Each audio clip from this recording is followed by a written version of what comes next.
watch it in the evening, and hear it now on Oblate Radio.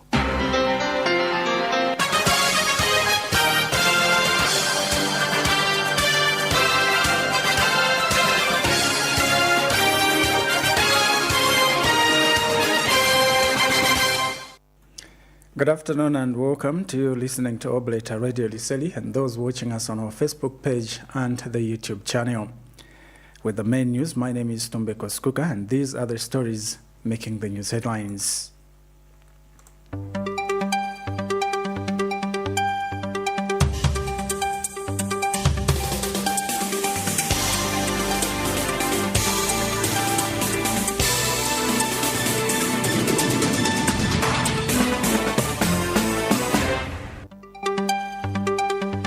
Low women's participation in elections are worrying.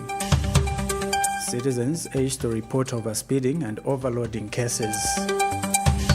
And Zambia-Tanzania clash in second international friendly.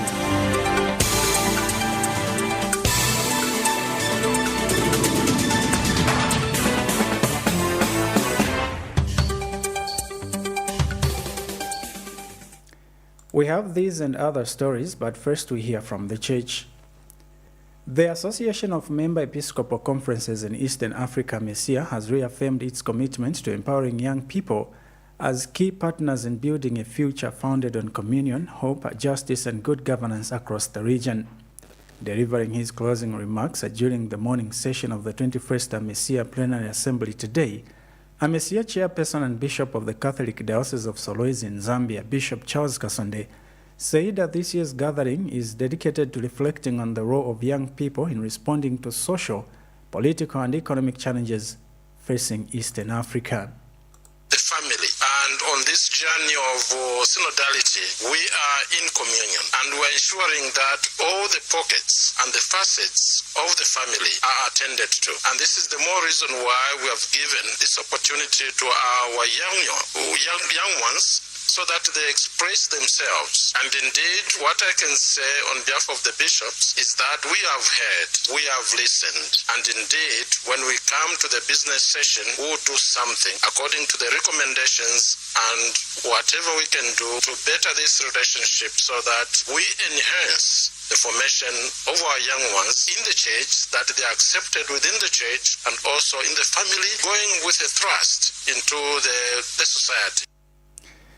And in another development, young people from the Association of Member Episcopal Conferences in Eastern Africa, MESIA, have called for greater involvement in church leadership and decision-making while urging bishops to strengthen programs that respond to their social, economic, and spiritual needs.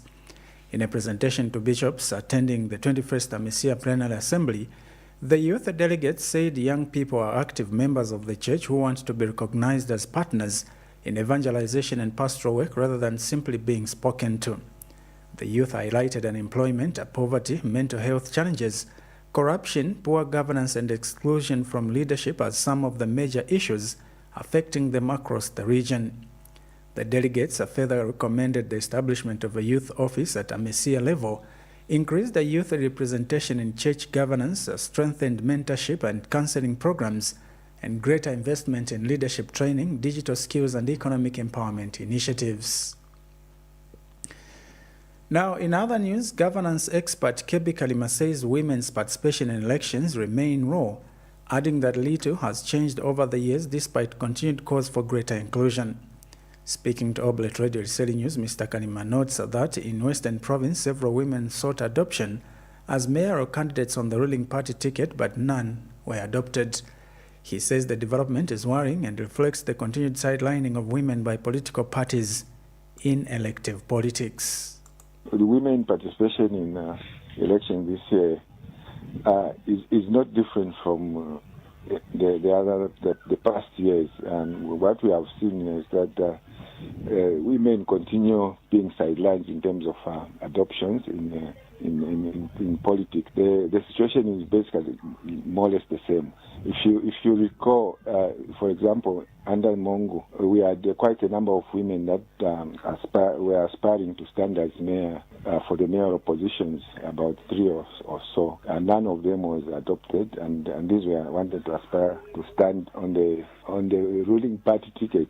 And we've also seen in many other constituencies where women wanted to stand as parliamentary candidates and they were not adopted. So the situation has really not changed, and it is quite concerning because the political environment now is okay.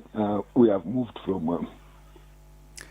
And Mr. Kalima has called on political parties to develop a deliberate frameworks that promote the adoption of women to contest the various elective positions rather than relying solely on the proportional representation provisions under Bill 7. Come in as independents, they are being stereotypes based on their, based on gender. An unfortunate incident was seen somewhere in Mulawezi where a female candidate who was supposed to, in one of the political parties, was not adopted, decided to stand as an independent, and what did we see? People were, stereotyping her. And that is a very it's a concern because it actually scares away women who want to go into politics because they fear that when they decide to go into politics, then they will be stereotyped again. He further says increasing the number of women in elective offices would strengthen inclusive governance and ensure that women are adequately represented in decision-making processes. A resident of Sefula area in Mongo district has called on aspiring local leaders to embrace a media coverage during the campaign period, saying it is an important platform for informing communities about their developmental agendas. Speaking in an interview with Oblate Radio Liseli News this morning, Jackson Chinyemba noted that ward councillors are the leaders who interact most closely with people in their communities and should therefore use the media to explain the development programs they have implemented or intend to implement. He notes that returning councillors seeking re-election should use the media to account for their previous tenure by outlining the projects and initiatives they have undertaken to improve the lives of residents, further encouraging first-time candidates to clearly communicate how their leadership will differ and what new ideas they will bring to address community challenges and improve people's livelihoods.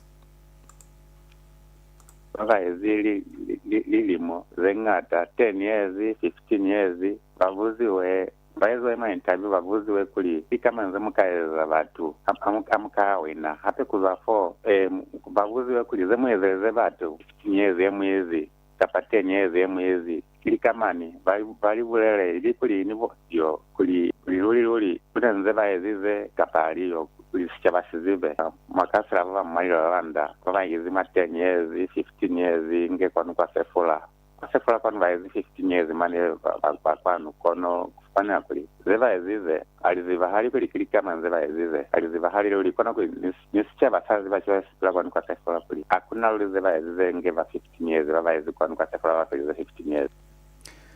Now, the National Reconciliation Party for Unity and Prosperity NRPUP in Western Province has expressed concern over increasing cases of human-wildlife conflict in Sioma district, saying wild animals are destroying crops and posing a threat to people's lives.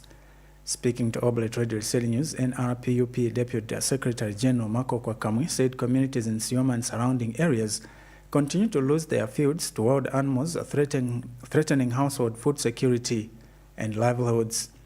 Mr. Kamwi said government has not paid adequate attention to the concerns of affected communities despite repeated reports of crop destruction and attacks by wild animals.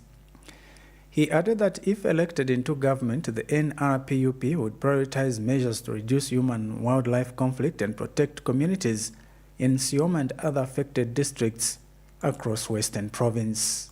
Taba yetu na Yesu alikukataza hulu sichaba sa Sioma sichaba sa Shangombo yalito Yesu alikubula abatu Yesu alikusinyama simu abatu kono mubuso wa UPND onamane awutalimifata bafa kachekule mane batwa balakuli mwendi batu bafitera fa namba ya 30 babulailo kilito problem ye is affect sichaba se singata ngata Shangombo mwasiyoma chwale nilikupa sichava bulozi kaufela kuli situse batu basiyoma situse batu bashangombo kakusavotela akainde ichilema ni UPND kuli bavotele omunduvile kuli omunduvile bakone kutaha kutolukisa imi nikutweza sota kuti problemu ye ya litouze katalize mwa basiyoma ni mwa shangombo.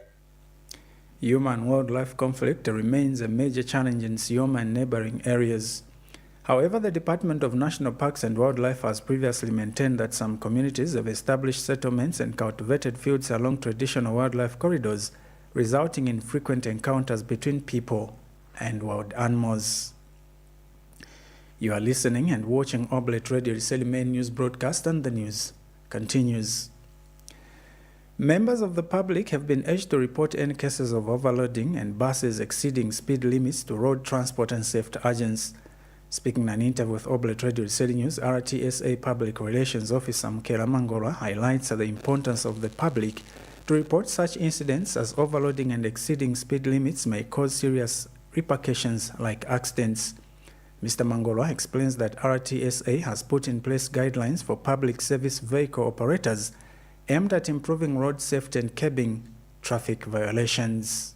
We have put in place guidelines for public service vehicle operators, and among those guidelines is that it's mandatory for every operator to install GPS on their buses. The GPS allows RATSA to monitor the speed at which these buses are traveling at. And it's also beneficial for the operators to be able to monitor their own drivers, ensure that they drive at specified. So our call really is to members of the public to work with RATSA. If you are on a bus and it's being driven at excessive speed, it is your responsibility to ensure that you get in touch with RATSA through our call center. Government says Zambia now has enough electricity to meet a current demand and has urged citizens not to fear the return to load shedding. Speaking ahead of President Hakainde Hichilema's commissioning of the 100-megawatt Phase 2 Chisamba solar plant, Central Province Permanent Secretary Miuna Mwanakampwe said investments in hydro, solar and coal power had significantly boosted electricity generation. He says Zambia is on track to add 1,000 megawatts to the national grid this year, adding that lessons from last year's power shortages had accelerated investment in the energy sector. Dr. Mwanakampwe says Central Province has already contributed 237 megawatts and is expected to increase this to 437 megawatts by year end, however, cautioning that poor rainfall remained a risk, making solar and coal generation essential. And ZESCO Managing Director Justin Longo says ongoing projects will ensure reliable electricity supply and support economic growth. Now, the Minister of Community Development and Social Services Permanent Secretary Technical Services Beatrice Chilomo has toured Nkehema District to appreciate the work of the Department of Social Welfare and Community Development. Ms. Chilomo toured the construction site of a community storage shed being constructed by the Community Development Department from the Social Security Park recoveries at a cost of 1.5 million kwacha under the self-help model. And District Community Development Officer Simalabe Sikaulu informed Mrs. Chilomo that the project has already started benefiting the community through the provision of water to nearby communities, adding that once completed, the shed will ease community storage challenges. Meanwhile, Community Welfare Assistant Committees, CWACs, chairpersons present hailed government in the district for adopting and implementing the proposed project of a community shed. And lastly, sports. The Zambian national futsal team will today face Tanzania in the second and final international friendly match at the Automotive Futsal Arena in Lusaka. The encounter comes after Zambia recorded an impressive 6-0 victory over Tanzania in the opening friendly played on Sunday, giving the hosts confidence heading into today's match. The two international friendlies form part of preparations of upcoming regional and continental competitions, with both teams using the fixtures to assess their squads and fine-tune tactics. Today's match is expected to provide another competitive test as Tanzania looks to bounce back from the heavy defeat, while Zambia will aim to complete a clean sweep over their East African counterparts. Kickoff is scheduled for 18:30 hours at the Automotive Futsal Arena in Lusaka. And as we end the news, a recap over the headlines.